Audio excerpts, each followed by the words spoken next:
Swarzy, and welcome to the RoundTable. Today I'm joined with some incredible people, and we're going to be chopping it up when it comes to body image. So being body conscious affects everyone, whether you're male or female. And if you're anything like me and on Instagram, there's so many hashtags: stay thick, be thick, summer body ready, which I'm never ready for. But at the end of the day, I want to know, what does it mean to be comfortable in your own skin? So first up, I want to say that you are always summer body ready. There is no kind of issue of you need to get to a certain point in order to be summer body ready. Your body is inherently worthy, and I think that we learn that our bodies are unworthy and not good enough. That is not something we come out of the womb knowing. It's something that is learned. Yeah. You know, summer's gonna get whatever body I'm gonna give it, and they're just gonna have to deal with that. Yes. What about you guys? Anything that you love most about your body, Danny? No, I like my legs because they're toned and like they're strong, but then I'm still a bit like about my body, because you know how you said before, like Instagram, you see, get thick, be thick. Like there was actually like a period in time where I was like, wow, my body's not like that. I feel like shit. Can you swear? Yes. Oh my god, yeah. I felt like, anyways, I felt like shit. I was just like, wow, this is not what I am. And like literally I'll just like wear like baggy clothes, literally oversized tops, big long line coats so I can just cover up. Like when it was summer, I'll be a bit wary. I'll still wear like clothes that will cover up but still summer. That's interesting, actually. And so just talk to me a little bit about your body, Kitty, and what do you love most about your body? I love the body that I have, and I love the journey that we've gone on together. It's not been an easy journey, but I love my shape. I love my curves. I love that, you know, there's, I guess, because I'm a plus size model. What about you guys? Do you find that the hashtags apply to you? Like, are you conscious of the hashtag get thick? Is that a thing for guys? I love that the body that I have gives me an opportunity to like practice strength or discipline or commitment. So I like that. And I've been on various different journeys in my own physique, from being very, very slim to being, you know, labeled as clinically obese to figuring out kind of what works for me. So I love that it's like the body is always forgiving.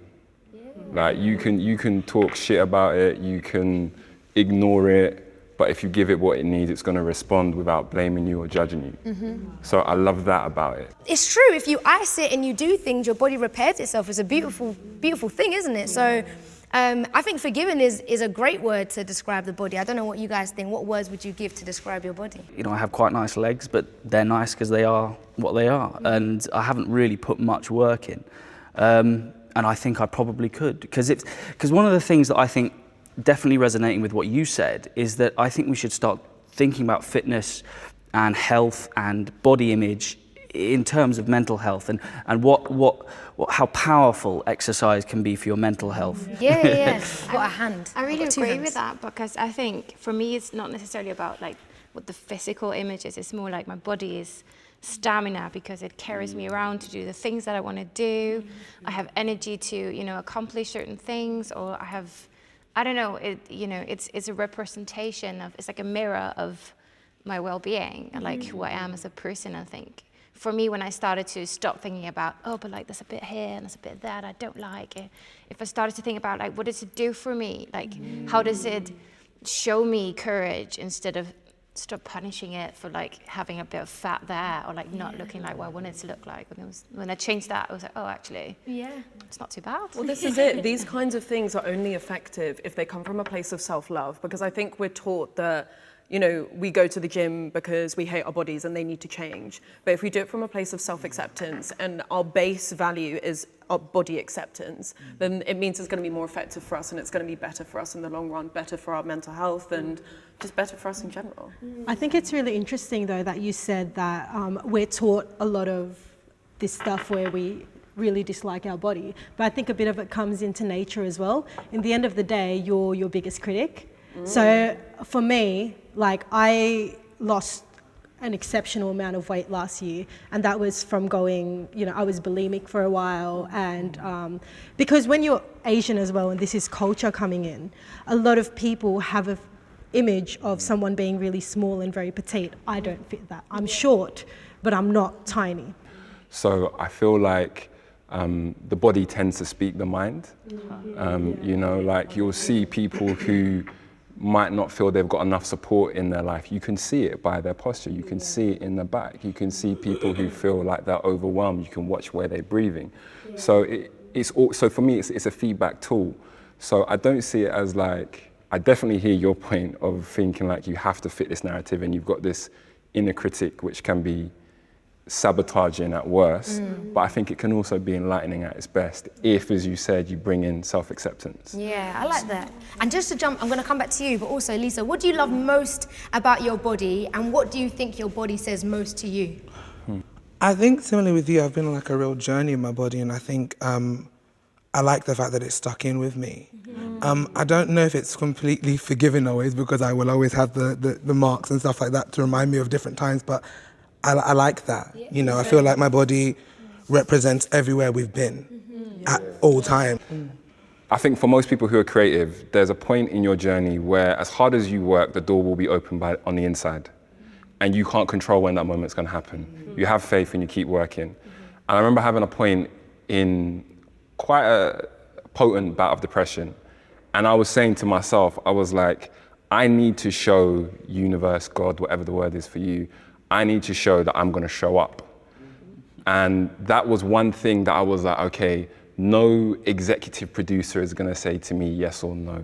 Do you know what I mean? Like, I'm gonna show up and I'm gonna do this work. And that became my practice for a long, long time.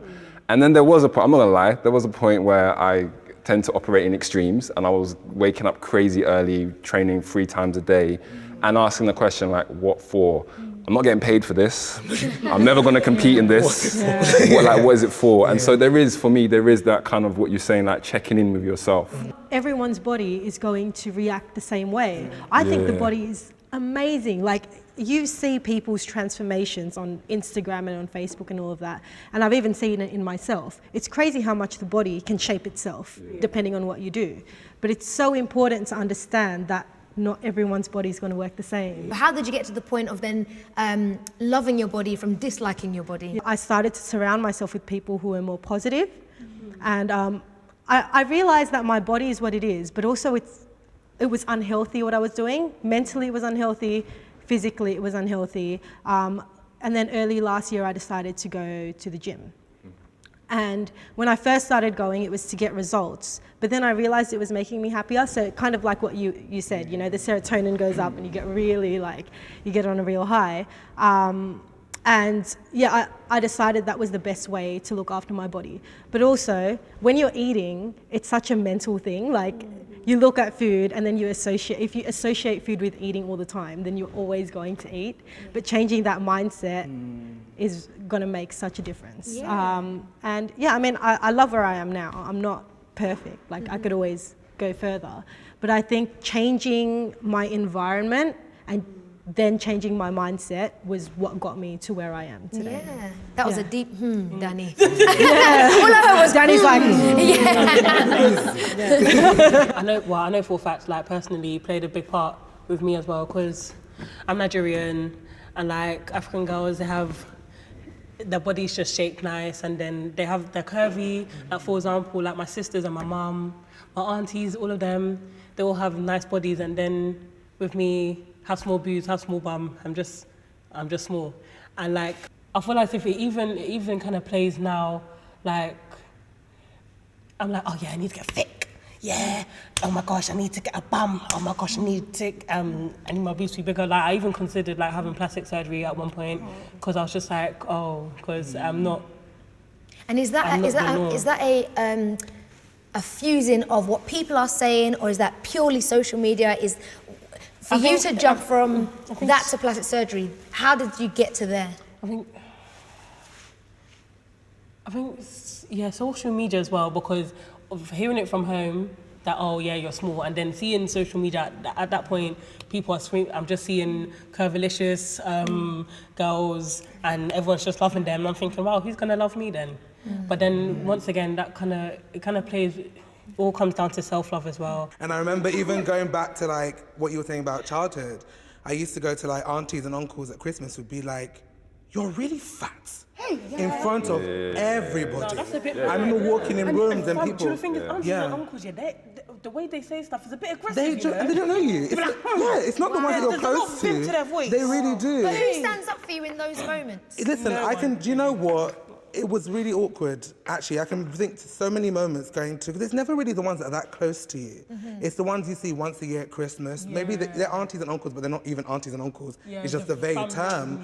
And they would just see you and just, I don't know if it's a culture, they just call it out, you know, and say, you're really eating ground rice. Definitely a cultural thing. I think in some cultures it's just okay, like it's just normal. You go into a big family gathering and someone will tell you that you're fat. Or the flip side of the coin, because like I've been on maybe a little bit similar journey as you. Like I lost 25 pounds and people were like, oh my God, you've done it. Like you've done it, Laura. Like, what do you mean I've done it? Oh, you're like, it's like, you know, I've won in life because I suddenly became skinny, and it was like, you know, it doesn't reflect like how I feel on the inside. What would you say to your 7-year-old self? If you could pause that moment and rearrange everything, what would you say in that moment? Well, I would have practiced a couple of comebacks. I think later on in life I got a bit sassy, you know. I think one time an uncle compared me and my brother, and I said, what a stupid question. Why would you do that? And I just said it. And I think, you know, but I mean, that's hard. I mean, like I think that's about us being more aware of each other and safeguarding each other in those moments. Sometimes in those moments it's hard to speak for yourself, especially when you are younger, especially when it's family or these different situations. And that's why we all need to be aware of what those things are and to be able to call it out sometimes. Sometimes you're like, I don't want to step over someone's thing and call it out for them, but like just being able to, no one checked in with me. No one was like, Olisa, are you okay? Tyson, I wonder what it's like in the gym, if you are in those gym circles. Are those conversations as fluent or as men to men? Do you check in with one another? Is that something that happens between guys? I feel like, for me, it's not about swapping out one form of tyranny for another. So, like, I was the big kid, and it was always about trying to be really slim. And then now, the kind of physique that I am, people are like, oh, how do you get big? I'm like, what do you mean, how do you get big? Like, I'm big, like, what do you mean to tell you? Like, do you know what I mean? But I don't want to swap either or. I think it's about just having more representation. Because for me, like, representation isn't just people that look like you, it's people that feel like you. Do you know what I mean? And you might not look like me, but you might actually feel like me. Do you know what I mean? But you know what? Body image, like ideal body image, is so fluid and it changes. I remember, you know, in the 90s, the ideal was to be really thin and really like flat all over. And then, I don't know, Beyonce came into the scene, right? And everyone's like, oh, now I want to look like Beyonce. What tips or tricks do you have when you look in the mirror and you think about your body and maybe the exercises that you're doing? How do those things tie in for you and when it comes to mental health? There was a moment where I look in the mirror and there is a moment where you say, enough. Enough. I've had enough of lying on the floor and just looking at the ceiling. I'm going for a fucking run. And it was a horrible run. And I looked butters and it was really hard work. But there's that almost, imagine a zombie film where that hand just bursts out of the grave. You know, it was kind of like that. And slowly and surely, everything was okay. But that's the moment where you said, enough, enough. And out the door. Yeah, no, I think you make an excellent point. And I think everyone will have that moment of enough, and everyone's moment of enough will look different. But the fact is, when you get there, thank goodness that even you've got there, and you do need those voices and people to come alongside you. Thank you so much, guys, for chopping up this question with me. This has been the Roundtable. We've been talking about body image. Get involved. We want to know what you think. We want to know your enough moment as well. But thank you for tuning in. This is the Roundtable.